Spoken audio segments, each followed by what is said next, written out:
E hoje nós temos um tema assim maravilhoso para meditar nele, que é o propósito original de Deus chamado família.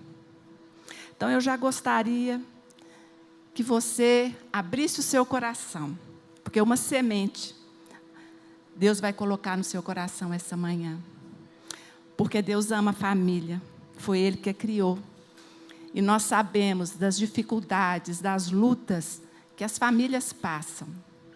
E quando eu estava meditando nesta palavra, o que eu iria trazer, eu mesma, eu fiquei impactada.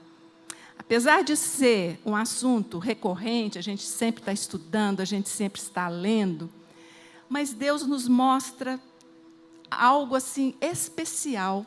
Sempre na palavra de Deus, Ele dá mais, Ele dá mais, Ele dá mais entendimento, Ele aprofunda mais. E é isso que eu gostaria, nesta manhã, que você percebesse também. Que em toda essa linha, né, que nós vamos meditar nesta manhã, que no seu coração fique isso. Que Deus extraordinário, que Deus amoroso, que Deus excêntrico, ousado, de no seu coração Ele ter o desejo de criar, de formar uma família. Mas primeiro uma família para Ele e uma família para nós. E nele nós também somos uma família. Isso é precioso demais, meu irmão. Isso é o fundamento das nossas vidas, da nossa igreja, de tudo que nós fazemos. Tudo perpassa por esse propósito eterno de Deus, que é a família. E hoje eu falo para os jovens casais, os jovens já casados, os jovens que não estão tão novos assim de casamento, que já têm uma caminhada. Então, para todos nós, aqueles que também não casaram, né, que ainda não casaram, que Deus vai prover em nome de Jesus. Né? Então, eu quero colocar essa palavra no seu coração. Receba, receba, receba em nome de Jesus. Esse extraordinário amor de Deus manifestado através da família. Meus irmãos, não vem de nós. Nós não casamos e criamos uma família. Deus criou a família. É uma instituição sagrada, é dele. Foi Ele que fez. E nós sabemos que os nossos caminhos, que os caminhos de Deus são muito mais altos que os nossos caminhos, que os pensamentos dele são muito mais elevados, principalmente quando a gente pensa na criação. E os propósitos dele são muito maiores do que os nossos. E quando eu estava meditando, esse versículo veio no meu coração, Romanos 11, 34, eu acho, 34. Quando eu falo desse amor inusitado, maravilhoso, grandioso, excêntrico, ousado de Deus, nós lemos lá em Romanos 11, 34. Quem conheceu a mente do Senhor? Ou quem foi seu primeiro conselheiro? Quem primeiro lhe deu para que ele recompensasse? Pois dele, por ele e para ele são todas as coisas. Aleluia, aleluia. Porque tudo converge nele e tudo vai para ele. E a família é dele, a sua família é dele, a minha família é dele. E ela foi feita por ele e para ele, para a glória dele, para o esplendor da sua glória, a família foi criada. E nós queremos voltar a essa essência, que parece que fica distante, né? Quando nós não focamos muito nesse assunto, a gente renova, refaz, o fogo ardente no nosso coração, porque é o fogo de Deus no coração dele, o fogo de Deus não se apaga. Então, o amor dele, o interesse dele pela família não se apaga, e nós queremos voltar a essa essência, a origem daquele que criou a família. Nós queremos ver a família, não como a sociedade a vê, não como o mundo a vê, não como nós às vezes a vemos, mas como Deus a vê. Você entende isso? Como Deus vê a família, como Deus vê a família. E nós queremos reconhecer esse propósito original de Deus. E honrar a Deus por isso. E honrar as famílias, porque foi Ele que criou. E eu gostaria de, alguns segundos, que você fechasse os seus olhos. Você é família. Você tem uma família. Então nós vamos orar, Pai. Pai, nós entregamos nesse momento, Pai, as nossas famílias em Teu altar. O Teu altar que é cheio de graça, Pai, que é cheio de amor. Nós entregamos primeiro o nosso coração e nós nos submetemos à Tua palavra. Pai, traz esse fogo do Seu coração para o nosso coração, para a nossa família, Pai, para que nós cumpramos o propósito que é do Seu coração, para que as nossas famílias, Pai, resplandeçam a Tua glória, porque para isso o Senhor a criou. Nós entregamos a nossa família, os nossos filhos, os nossos cônjuges, os nossos parentes, as pessoas próximas, nós entregamos no Teu altar. E aquelas famílias que nós podemos conhecer e que passam por situações difíceis, nós queremos também colocá-las aqui no altar do Senhor. No nome de Jesus, recebe a nossa oração. Então, assim, eu fiquei tão impactada com essa palavra, porque Deus, Ele realmente desejou no seu coração uma família. E isso foi tão importante para Ele, tão importante, que todas as coisas criadas por Ele passam por esse propósito, por esse viés, a família. As Escrituras nos ensinam que Deus fez todas as coisas em aliança com o seu próprio coração. Deus fez todas as coisas através dessa aliança que Ele tem com Ele mesmo, com o seu coração. Isso a gente pode ver em Salmo 33:11, a minha versão King James diz: mas os planos do Senhor permanecem para sempre, os projetos de seu coração por todas as gerações. Amém. Amém. E Jeremias 32 diz: teus propósitos são altíssimos e as suas realizações poderosas. E nós falamos aqui desse propósito eterno de Deus, que é a família. E Ele desejou a família de tal maneira, mas de tal maneira, que Ele fez tudo por ela. E Ele desejou essa família. E o que Ele fez, eu coloquei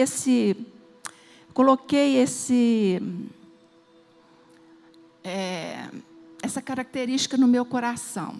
Nasceu no meu coração isso. Quando Deus desejou uma família, o que Ele fez? Ele plantou um jardim. E nós vamos ver isso, né? Daqui a pouco nós vamos ver esses versículos. Deus é tão lindo que Ele preparou o primeiro lar para a primeira família. E Ele criou para eles um jardim. Ele fez para eles um lar. E alguns aspectos que eu coloquei sobre esse jardim. Meu negócio aqui. O primeiro que eu quero colocar para vocês: o jardim de Deus, o nosso lar. O jardim não era um ponto de chegada, mas um ponto de partida para influenciar toda a terra e transformar toda a terra em um só jardim. Não é lindo isso? O jardim, então, a nossa casa não é um ponto de chegada, mas é um ponto de partida da nossa família, né? Para que todas as famílias sejam abençoadas. O outro item, o jardim que Deus criou, não era um lugar para reclusão, mas para inclusão. Era um lugar de inclusão. Muitas vezes nós nos refugiamos no nosso lar, na nossa casa. Fechamos as portas, as paredes fechadas, as janelas, as portas, e nós ficamos lá dentro. Mas Deus não fez o jardim para isso. Deus fez um jardim para que ele fosse aberto, para que ele incluísse e para que ele se expandisse para o crescimento do reino. Isso é para o seu jardim, que é a sua família. Um outro item, apesar de toda a beleza, a harmonia que um jardim traz, imagine o jardim mais bonito aí, inimaginável. Apesar de toda essa harmonia, de toda essa beleza, o que era mais importante nesse jardim era a presença. Era a presença de Deus naquele jardim. Que Ele colocou ali a árvore da vida bem no meio do jardim. Que é a presença de Deus. Isso tem que estar no nosso lar, no nosso jardim. A presença de Deus. Um outro item que eu coloquei, o jardim não é um lugar, não, o jardim era o lugar que Deus queria habitar. Não só colocar ali uma família, mas Ele queria habitar com a família. Ele não fez a família para ficar lá no jardim, tudo bem, mas Ele fez a família para habitar. Ele quer habitar conosco, Ele quer habitar entre nós, uma família. Então, eu destaquei esses pontos aqui. Mas eu gostaria de destacar também essa grandeza do projeto de Deus, nos seus detalhes. E o que me chamou a atenção foram esses detalhes. E nesse primeiro ponto, o que eu mais gostaria de reforçar nessa mensagem, que você saia daqui. Que grande amor é esse? Que extraordinário amor é esse de Deus ao formar uma família? E aqui eu aponto algumas descrições da palavra, que a palavra nos diz a respeito da família.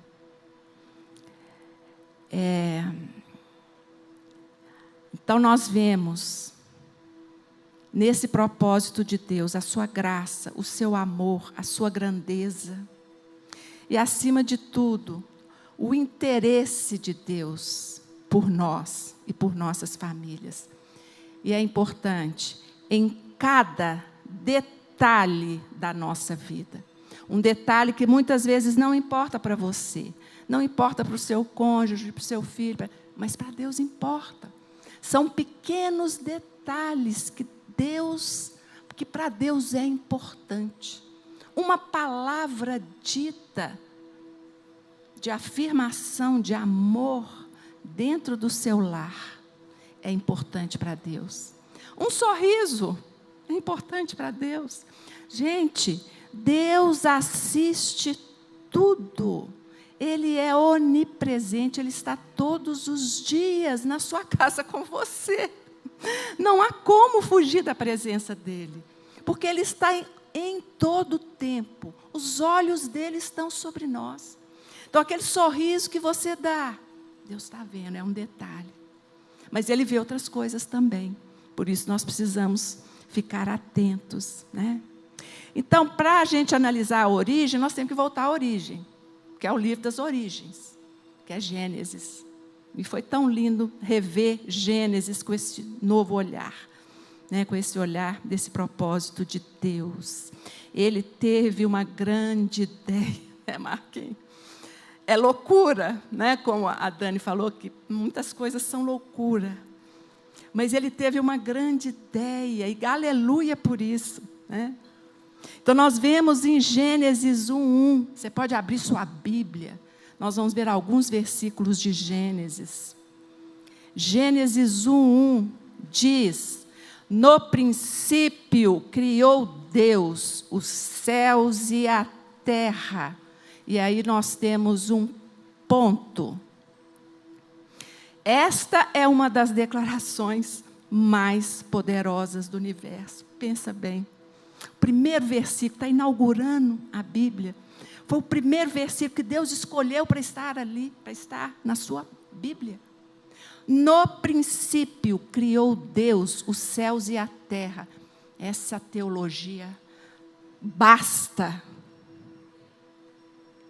E esta declaração elimina tudo que é falso, tudo que é humano, tudo que é pensamento humano. Porque no princípio criou Deus os céus e a terra. E quando nós falamos no princípio, na eternidade de Deus, pensem nisso, Deus é eterno e em sua eternidade, Ele estabeleceu um tempo para o início do tempo. Ele criou o tempo. Ele é eterno, Ele não precisa de tempo. Ele não é restrito ao tempo. Mas Ele criou ou determinou o início do tempo. E sendo eterno, Ele é Senhor do tempo. É o nosso Cronos. Ele é Senhor do tempo. E Ele criou o tempo com um propósito, com certeza. Aí vocês pensem aí qual o propósito, tá? E a palavra diz que, no princípio, Ele criou o tempo. E Ele criou os céus e a terra. E aqui nós vemos que a palavra diz que Deus criou os céus. Depois Deus criou a terra. Não é isso? Na palavra. E qual o propósito de Deus ao criar os céus? Os mais altos céus, os céus dos céus. Por que Deus criou os céus? Aí nós podemos declarar que Deus criou os céus para estabelecer ali o seu trono, o seu governo. O céu existe, é lindo, nós olhamos, azul, um dia lindo, claro, maravilhoso. Mas ali existe um trono. Isaías 66:1 diz: o céu é o meu trono, diz o Senhor, e a terra estrado dos meus pés. Salmos 11:4 diz: o Senhor está em seu santo templo. O Senhor tem o seu trono nos céus. 1 Reis 8:27. Os céus, mesmo os mais altos céus, não podem contê-lo. Salmo 115:3. O nosso Deus está nos céus e pode fazer tudo o que lhe agrada, tudo o que lhe apraz. Então, meus irmãos, o governo de Deus se estabeleceu no céu. O reino de Deus, ele é real e literal. Existe verdadeiramente ali um trono, e o trono é descrito na palavra de Deus. Existe um trono real no céu. E nesse trono está sentado um rei. E esse rei governa todo o universo. Todo o universo é governado por ele. É invisível, mas real. Invisível, mas real, a ele ministramos o louvor. E em seguida, Deus fez a terra. Deus fez a terra, Ele fez o planeta Terra. O planeta Terra. A terra, não o universo, foi designado por Deus para ser o lar da humanidade. A terra. Um pequenino planeta, gente, se a gente for ver lá, estudar, né? Um pequenino planeta na infinitude do universo. E Deus volta a sua total atenção para esse planetinha. Os olhos do Senhor estão sobre esse planeta. Qual o propósito de Deus ao criar a terra? esse planeta Terra, porque no seu coração Ele decidiu expandir o seu reino, trazendo os céus para a terra. Assim Ele desejou expandir o céu, expandir o seu governo, expandir a sua glória e trazer a sua glória para a terra. E decidiu criar um ser à sua imagem e semelhança para governar esse lugar criado por Ele, especialmente para isso. Uma família para governar a terra. Por isso, gente, Ele dá início a todo o seu grande projeto. Nós vemos aí no capítulo 1 de Gênesis, continua relatando toda a criação, tudo que Ele criou, e Deus chama todas as coisas à existência pelo poder da sua palavra. E Ele não só trouxe a existência, mas Ele também deu propósito a cada obra da sua criação. Nada foi criado por acaso. Tudo que foi criado tem uma função, uma funcionalidade. É para a terra funcionar melhor. Tudo ser perfeito. O sol tem a hora de nascer, a lua tem seu tempo, as estrelas, né? Vem tudo. Então, tudo que Deus criou na sua criação tem um propósito e tem uma funcionalidade. E aí vem a coroa da criação. Deus cria o homem. Ele cria uma família. E aí eu quero ler com vocês Gênesis 1, os versículos que nós conhecemos muito, mas eu quero que você leia com novo olhar e leia com o coração, descobrindo aí as revelações que Deus nos dá, né? Então, o versículo 26 diz: façamos o homem à nossa imagem, conforme a nossa semelhança.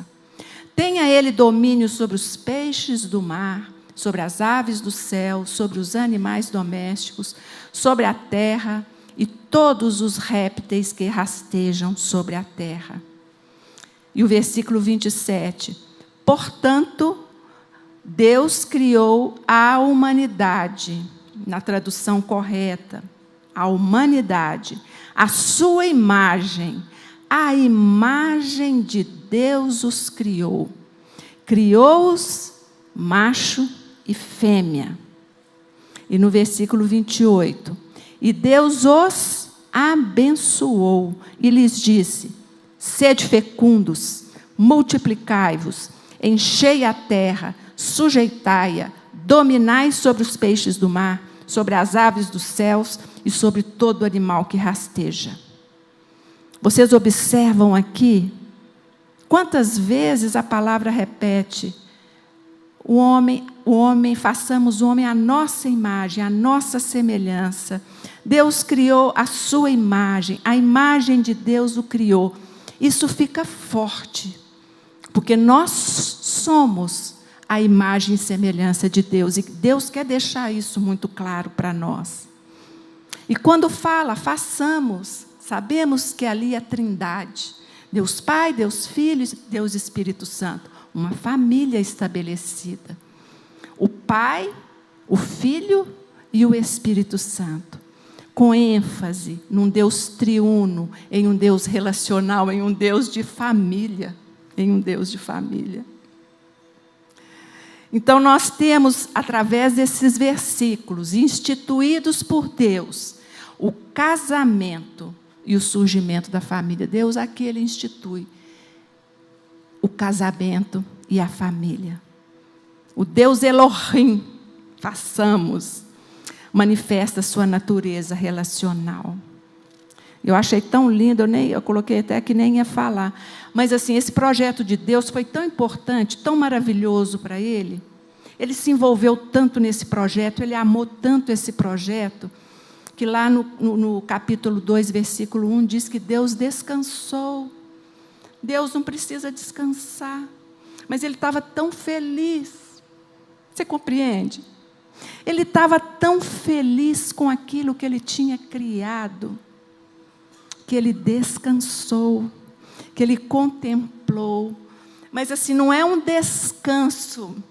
Ele entrou num descanso de êxtase, assim, de alegria, de regozijo, ao ver o que ele tinha criado. Por isso lá é um descanso, mas é um descanso, assim, a gente fala da alma, né? Mas ele se envolveu, e ele viu que tudo estava pleno, e ele fala, está tudo bom. Tudo estava muito bom.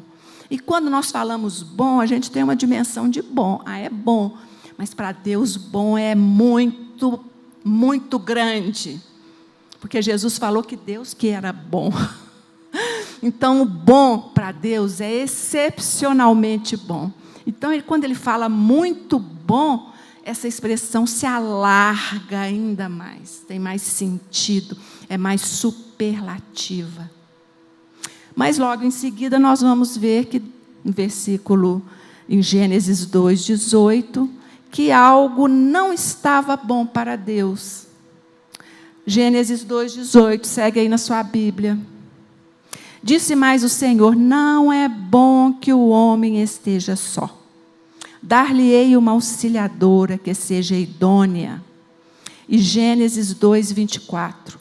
Por isso deixará o homem pai e mãe, e unir-se-á à sua mulher, e tornar-se-ão os dois uma só carne. E nós vamos ver isso ao longo de toda a Bíblia, né? Essa unidade do homem e da mulher, da família. Então, Deus estabeleceu a família, formou a família, e lhe deu um comissionamento. Deus deu uma ordem a eles. Ele os comissionou para serem férteis, criativos. Não só férteis no sentido de reprodução, mas férteis no sentido de criatividade. Multiplicar-se, dominar e governar a terra. Essa era a intenção de Deus.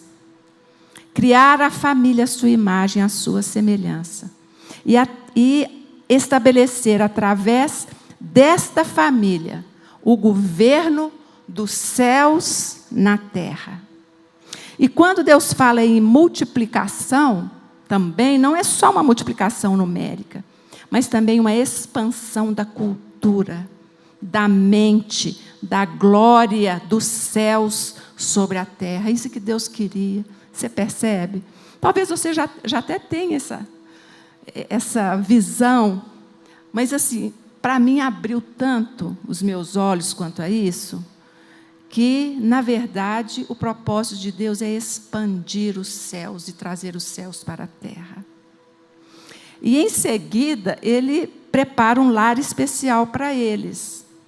Como eu comecei falando, um jardim. Que referência linda, um jardim. E o plano original de Deus era que tudo começasse em um jardim. E a partir desse jardim, toda a terra se enchesse da sua glória. Aleluia! Um só jardim em toda a terra era o propósito de Deus. E a palavra nos dá detalhes desse envolvimento de Deus nesse grande projeto paisagístico. Um projeto paisagístico, Ele criou tudo lindo.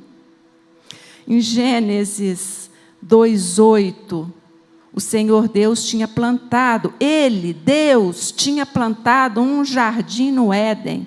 E diz aqui, para o lado leste. Então Deus escolheu fazer um jardim, plantar um jardim em um lugar específico do planeta Terra. Um lugar específico, do lado leste. No versículo 9, o Senhor fez brotar árvores lindas,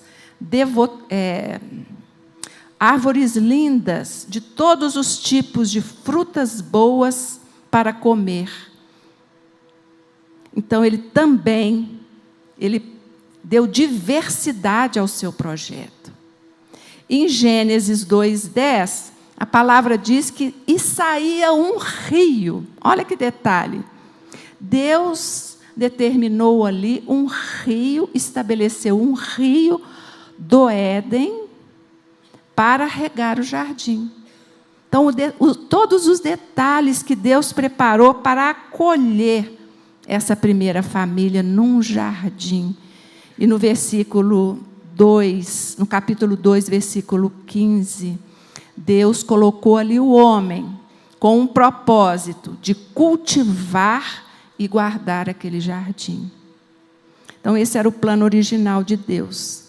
Povoar a terra com famílias de famílias de famílias de famílias de famílias de famílias que governariam todo o planeta em seu nome. E Deus desejava trazer o céu para a terra. Mas Ele habitou também nesse jardim. Ele queria habitar nesse jardim.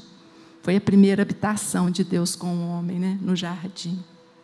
Jesus expressou também esse desejo no coração. Jesus anunciou o reino. Esse reino do Éden, é chegado o reino de Deus. Esse primeiro reino que Ele estabeleceu, Jesus veio reinaugurar esse reino. Então Jesus, Ele ensinou os seus discípulos a orarem. Venha o teu reino, aquele reino. Seja feita a sua vontade, assim na terra como é no céu. Céu na terra, amém? Céu na terra, fala um amém aí para você acordar, amém? De um reino invisível, gente, Deus estabeleceu um reino visível, natural e físico. Foi o que Ele fez com Jesus. Jesus, Espírito, foi transformado em um corpo natural e físico, para vir aqui nesse mundo, morrer, para nos salvar e para nos levar para um jardim, para termos uma família e para sermos uma família. E esta família instituída por Deus carregava a vida de Deus. A presença de Deus estava com eles ali constantemente, na viração do dia, né? O texto diz.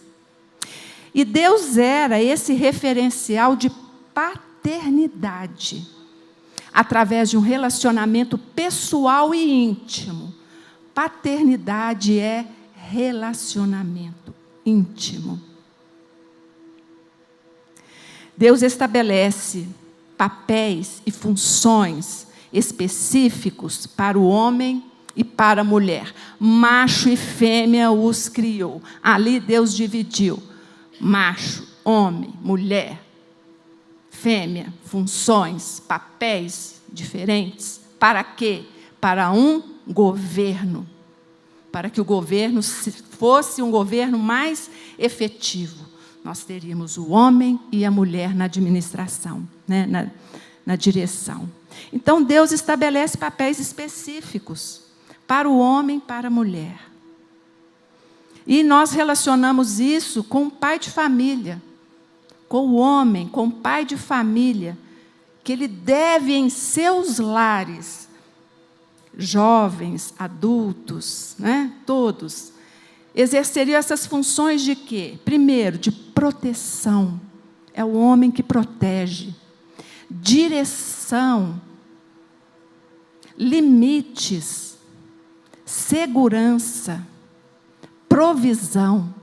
São os papéis que Deus deu ao homem. E a mulher, a mãe de família, como auxiliadora. Algumas traduções falam adjuntora, que é o mesmo que administradora. Então, somos administradoras. Então, nós exercemos a função em nossa família, com os nossos filhos, de estabelecer vínculos. Vínculos de amor. Vínculos de relacionamento. É bem parecido com o Espírito Santo, né? Vínculos. Nutrição. Vem desde o amamentar até o nutrir os sentimentos, as emoções, estar presente na vida. e o senso de organização. Não só uma organização exterior, mas uma organização interior. Nós precisamos ser organizados interiormente, nas nossas emoções, nos nossos sentimentos. E isso a mãe faz, através do desenvolvimento desse papel que Deus deu para ela. E o casamento também tem uma função, é proteger os filhos na afetividade, no companheirismo, de andar juntos, de caminhar juntos.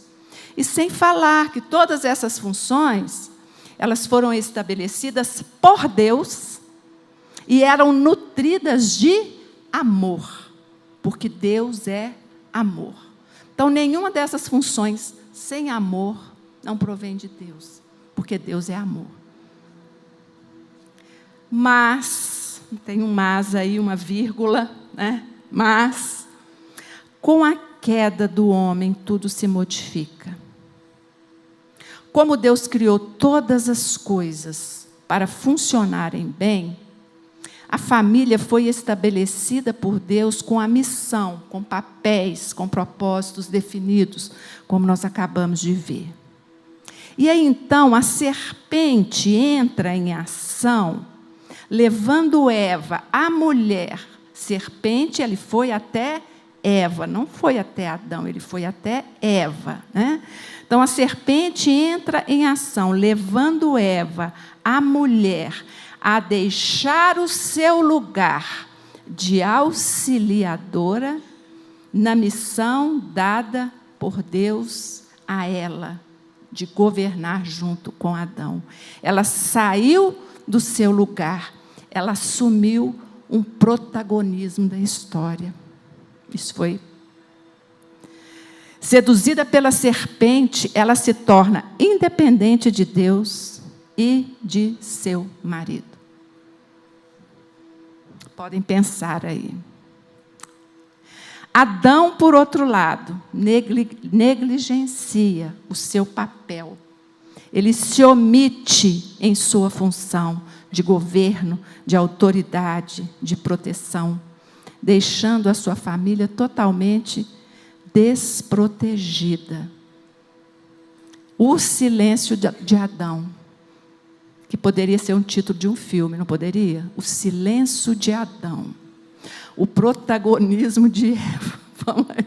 Dois títulos de filmes que seriam muito interessantes, né? O silêncio de Adão. Mas isso é sério. Não assumindo, vejam só, não assumindo as responsabilidades, Adão culpa Deus e a mulher pelo seu pecado. E a mulher culpa quem? A serpente. Estavam fora da sua posição.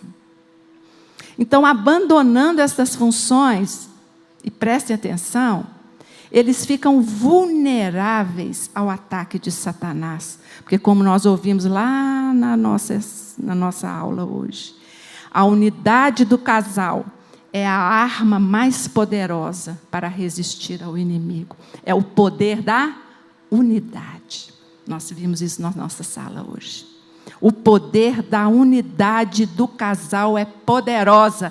Casais, andem juntos, orem juntos, leiam a Bíblia juntos, estejam juntos nos papéis estabelecidos por Deus, porque há poder nessa unidade. Tiago 4:7 diz: portanto, submetam-se a Deus. Eles não se submeteram. Resistam ao diabo. Eles não resistiram. E ele fugirá de vós. Casais, na unidade há poder. Na unidade há poder. Submetendo-se a Deus, não há brecha para o diabo entrar. Não dê brecha para o diabo entrar. Mateus 12:25, você pode anotar, depois você lê, ou pode abrir sua Bíblia. Todo reino dividido contra si mesmo será arruinado. E toda cidade ou casa dividida contra si mesmo não subsistirá. Uma casa dividida não subsiste. Há poder na unidade. Amós 3:3 diz: Andarão dois juntos se não estiverem de acordo? Como? Andarão juntos se não estão de acordo. Casa dividida. E isso nas pequenas e nas grandes coisas, nas pequenas e nas grandes decisões. A unidade do casal fortalece a família. E o primeiro levante de Satanás foi contra Deus e o seu projeto de trazer o céu para a terra através de uma família. Satanás se levantou contra Deus e seu projeto. Deus queria uma família. Ele queria trazer o céu para a terra e queria conviver aqui. E Satanás se levanta e derruba, esse projeto de Deus. E é por isso que destruir a família é o plano de Satanás desde o princípio. E ele até hoje usa a mesma estratégia, tá? Presta atenção. Fiquem atentos. Porque a mesma estratégia que ele usou no Éden, ele usa até hoje. Mudam as formas, mudam-se as interferências, mas a estratégia é a mesma. O inimigo se infiltra entre o casal. Eles quebram a aliança que tem um com o outro. E assim quebram a sua aliança com Deus. E assim Adão o fez. Para nossa tristeza, Romanos 6,16, eu citei aqui, achei esse texto importante, e diz: vocês não sabem que quando se oferecem a alguém como escravos obedientes, são escravos daquele a quem obedecem? Quer escravos do pecado, que leva à morte, quer escravos da obediência, que leva à justiça? Todos os dias nós somos colocados diante dessa palavra. A quem serviremos? A quem serviremos? A primeira família escolheu o lado errado. Se tornaram escravos do pecado. E assim toda a humanidade foi contaminada pelo pecado. Então, muita atenção, casais, famílias. Uma escolha errada da nossa parte pode colocar em risco não só as nossas famílias, os nossos filhos, mas toda a nossa geração nesta terra. Onde o diabo entrou através de uma brecha, ele vai querer permanecer através dos filhos, dos filhos, dos filhos, dos filhos, geracionalmente. Então, isso é muito sério. Papais e mamães, a autoridade que a família tinha, que foi dada por Deus, que era uma autoridade autêntica, governo da terra, eles entregaram na mão do inimigo, nas mãos de Satanás. E, infelizmente, aqui começa o império das trevas. O império das trevas começa a governar. Por isso que Jesus veio para trazer o reino de Deus. E glória a Deus por isso. Então, o próprio diabo, ele diz para Jesus: dar-te-ei toda essa autoridade e glória deste reino, porque ele me foi entregue e a dou a quem quiser. O diabo recebeu de presente do homem autoridade sobre a terra. Então, meus irmãos, eu posso falar, casais, jovens, famílias, que essa inversão de papéis no casamento tem destruído muitas famílias. Eu acho que é uma das principais questões da atualidade. São os papéis invertidos. Homens que se omitem em sua autoridade e governo. O silêncio de Adão. Mulheres inseguras e desprotegidas assumem um papel que não é delas e que lhes causa muito peso, porque não foi criada para isso. E o que vai acontecer? Os filhos perdidos, sem uma identidade definida, sem direção, sem propósito, sem destino, uma geração sem destino, não sabe quem é, não sabe o que faz e não sabe o que vai fazer. Nós temos essa geração que é fruto de famílias disfuncionais. E os filhos vão carregar isso. Os nossos filhos vão carregar. Se os papéis não forem muito bem exercidos, homem seja homem, mulher seja mulher. Amém? Você pode dar um amém aí? Glória a Deus. Mas graças a Deus, por Cristo Jesus, a esperança da redenção, o descendente da mulher viria para esmagar a cabeça de Satanás. O leão venceu a serpente, não cantamos aqui. O leão esmagou a serpente. O leão esmagou a serpente. Pode cantar. O leão esmagou a serpente. Vida longa ao rei. Vida longa ao rei, isso mesmo, vida longa ao rei. Então o descendente veio. O Deus de paz que esmagará Satanás debaixo dos nossos pés. E esse Jesus maravilhoso, ele se entregou na cruz do Calvário e morreu por mim e por você. E principalmente pelas nossas famílias. As famílias são preciosas demais para Jesus. E a nossa igreja é constituída de famílias, de famílias, de famílias. Jesus trouxe essa restauração. O jardim que foi perdido lá no Éden, foi novamente entregue a nós. A autoridade perdida no jardim por Adão, o segundo Adão recupera. E quando lá, em Gênesis 1, 28, o comando de Deus, o comissionamento de Deus, domine, governe, foi perdido, Mateus 28, 18, Jesus declarou: toda autoridade me foi dada no céu e na terra. Toda autoridade me foi dada no céu e na terra. Criou Deus os céus e a terra. Então, Jesus recuperou essa autoridade.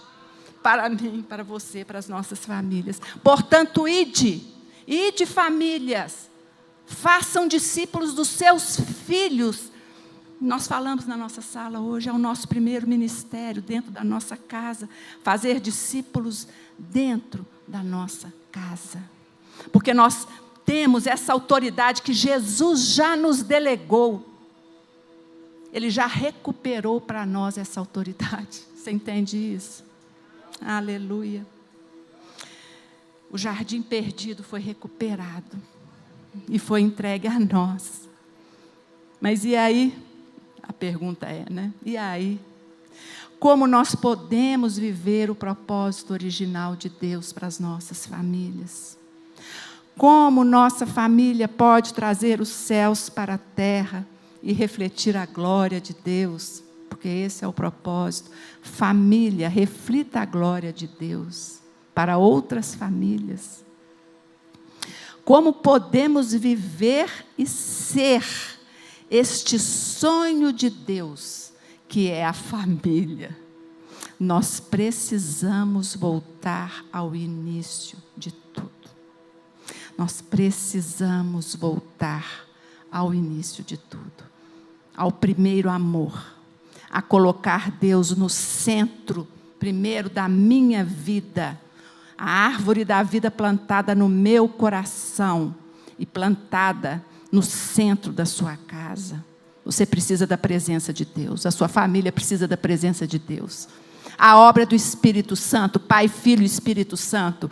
O Pai não faz a obra do Espírito Santo. Jesus não fez a obra do Pai, mas o Pai criou a terra, Jesus salvou a terra e o Espírito Santo sustenta a família. Amém? Então não há inversão de papéis na Trindade, cada um tem o seu papel. Então, nós precisamos voltar para esse centro, ocupando e colocando Deus onde Ele deve estar, no centro de todas as coisas. E como a Dani falou, nós temos declarado, igreja, nós temos a mente de Cristo. Isso é uma declaração da palavra, nós temos a mente de Cristo. E tendo a mente de Cristo, a nossa família também terá a mente de Cristo. É um princípio. E a palavra diz, busquem, pois, primeiro, o reino de Deus e a sua justiça. Busquem primeiro a Deus e tudo mais. A sabedoria virá, a providência virá. Assim como Ele ensinou a seus filhos no jardim. Ele nos ensina hoje, é um reforço de tudo isso que nós vimos no Éden. Quando lá em Efésios 5:1, nós temos Efésios 5:1, Paulo dizendo, através do Espírito Santo, portanto, sejam imitadores de Deus como filhos amados e vivam em amor, como também Cristo nos amou e se entregou por nós, como oferta e sacrifício de aroma suave. Então, Efésios diz, mulheres, sejam submissas ao seu próprio marido, como ao Senhor. Não é uma submissão cega, é estar debaixo da mesma missão que o marido. Isso é ser submissa. Mas é submissa no Senhor. Maridos, amai as vossas mulheres, como Cristo amou a igreja e a si mesmo se entregou. Ame a sua esposa, nesse tamanho de amor. E vós, filhos, sejam obedientes a vossos pais, porque isso é justo. E sejam obedientes também no Senhor. Honra teu pai e a tua mãe, que é o único mandamento com promessa, para que tudo te vá bem. Você quer ter sucesso na vida, meu jovem filho amado? Honre seu pai e sua mãe, porque tudo lhe irá bem. E Deus vai prolongar os seus dias sobre a terra. Amém. Aleluia. Então, a última palavra de Deus, já estou terminando, a última palavra de Deus entregue ao último profeta do Antigo Testamento, Malaquias, fala sobre restauração familiar. E converterá o coração dos pais aos filhos e dos filhos aos pais. Isso é restauração, reconciliação. Tudo que foi perdido, meu irmão, na sua família, pode ser restaurado, pode ser reconciliado. Amém? Feche seus olhos agora, por favor. Coloque seu coração totalmente diante do Senhor. Coloque a sua família, como nós colocamos aqui no início, no altar do Senhor. Meu irmão, toda família enfrenta batalhas e dificuldades. Sejam elas em qualquer área da vida. Hoje é o tempo de restauração e de reconciliação. E Deus quer trazer isto aqui essa manhã. Porque Ele é especialista.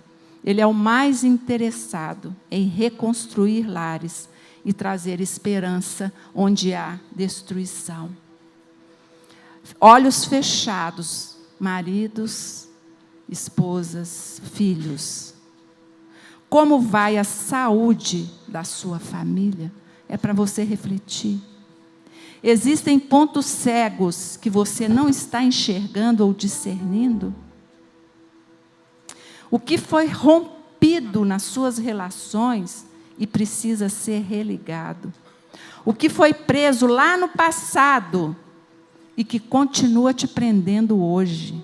Feridas, maldições, traumas. O que precisa ser liberado? Perdão, restauração, reconciliação. Hoje, esse dia, o Senhor fez para cuidar desse assunto, para cuidar da minha família e para cuidar da sua família. colocando os seus filhos, a sua esposa, o seu marido diante do Senhor nesta noite.